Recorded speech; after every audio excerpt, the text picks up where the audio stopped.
मीना श्रीवास्तव ने लिखा है, प्रणाम अनंत श्री। आरोपित विनम्रता से कैसे बचें, ऐसा लगता है वो जीवन का अभिन्न अंग बन गई है। आरोपित विनम्रता हमारा एक मेकअप की लेयर की तरह हो गई है, तो मेकअप रिमूवर का उपयोग करें। कोई रिमूवर अपने भीतर से निकालें अपनी समझ का। सचमुच में विनम्र हूं, आरोपित नहीं, खरे सोने की तरह हूं, जैसे हैं वैसे हूं। अब जैसे हैं वैसे होने का मतलब नहीं अकड़े घूमे कह नहीं हम तो ऐसे ही हैं। तो व्यवहारिकता के तौर से तो तुम एक आचरण प्रयोग में लाते हो, लेकिन जो विनम्रता सचमुच में तुम्हारे भीतर से आए वही तुम्हें आनंदित बनाएगी। ओढ़ी गई विनम्रता तुमको थका देगी, तुम थक जाओगे। अक्सर जो लोग विनम्रता ओढ़ कर जीने लगते हैं वो बोझिल हो जाते हैं।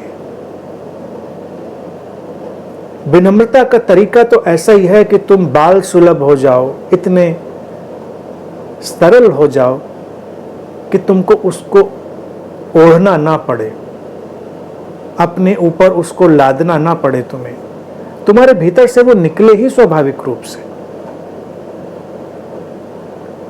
तो कदम कदम पर पहचाने कि हमने कहां कहां पर विनम्रता ओढ़ी है।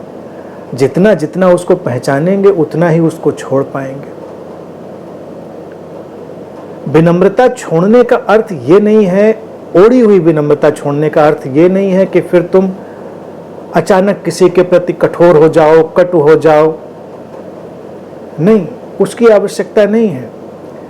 लेकिन अपने को देखने के लिए ये आवश्यक है। जब तुम अपने को देखो कि कहां पर तुम सचमुच में विनम्र थे अपने अंदर से, और कहां पर तुमने विनम्रता जानबूझकर ओढ़ी थी,